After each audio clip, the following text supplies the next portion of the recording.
Hello everyone, देखिए अब question number 10। देखो इसमें क्या कहता है, factorise each of the following. Factorise करना है ये हमें, ठीक है। तो देखो ज़रा किस तरीके से हम इसको कर सकते हैं। देखो यहाँ पर क्या है, वाई क्यूब और ये भी है जेड क्यूब, मतलब यहाँ भी क्यूब है यहाँ भी क्यूब है, ठीक है। तो ये यहाँ पर आइडेंटिटी कौन सी लगेगी, जो मैंने अभी आपको बताया था क्वेश्चन नंबर 9 में जो क्वेश्चन थे हमारे, यही आइडेंटिटी है, ठीक है। तो देखो ज़रा सॉल्यूशन में फर्स्ट पार्ट पे चलते हैं हम। 27 वाई क्यूब प्लस में 125 जेड का क्यूब।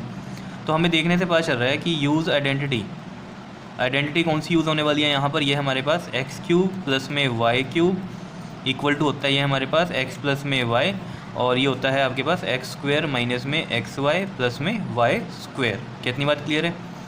अब देखो ज़रा, ये हमें पता चल रहा है साफ ही कि ये वाली वैल्यूज़ दी हुई हैं, मतलब इस फॉर्म में दिया हुआ है हमें क्वेश्चन, ठीक है। और फैक्टराइज करना, और फैक्टराइज ऐसे ही बनते हैं, यानी कि 2 ये मल्टीप्लिकेशन में है ना, ठीक है। इस तरीके से ही हम फैक्टर बोलते हैं कि इसके फैक्टर ये हैं 2, ठीक है ना। तो इस तरीके से हम इसके निकाल लेंगे फैक्टर, समझ रहे हो।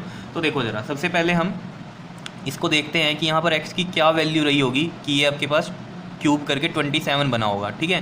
तो यानी कि 27 किसका क्यूब होता है, 3 का क्यूब होता है। तो यानी कि 3y का क्यूब करने से ये आया होगा 27y क्यूब।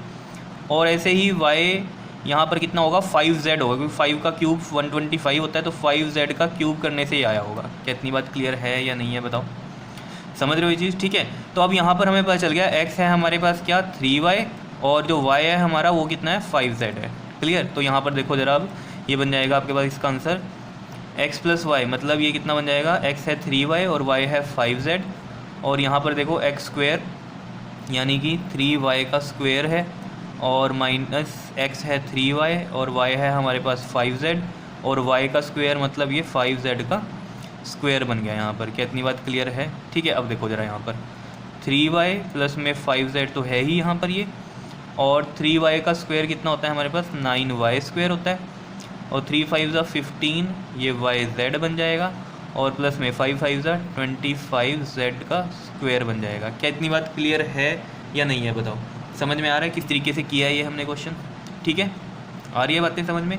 तो यहाँ पर ये चीज़ आपको समझ में आ जानी चाहिए कि ये फैक्टर बन गए, ठीक है ना। बोला था ना factorise each of the following, तो फैक्टराइज इसके फैक्टर क्या बन गए, ये बन गए 2। क्या इतनी बात क्लियर है या नहीं है, बताओ।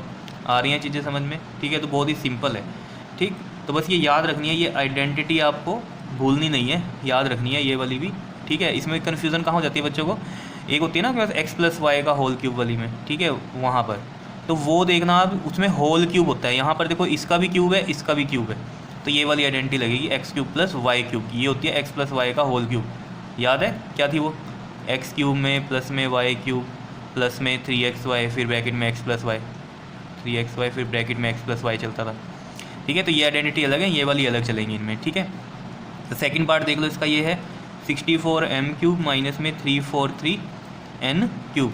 क्यूब है तो माइनस वाली आइडेंटिटी लगेगी। तो कौन सी आइडेंटिटी यूज़ होगी इसमें, देखो ज़रा, ये आपके पास लगेगी एक्स क्यूब माइनस में वाई क्यूब, किसके इक्वल होता है ये, एक्स माइनस वाई के, और इसमें आता है ये एक्स स्क्वायर प्लस में एक्स वाई प्लस में वाई का स्क्वायर, इस तरीके से, ठीक है।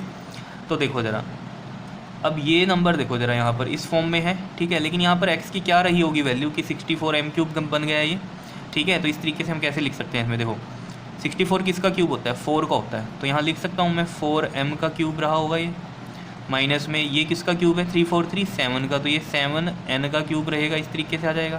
तो यानी कि x कितना बन गया यहाँ पे 4m, और y कितना बन गया यहाँ पर 7n बन गया, ठीक है।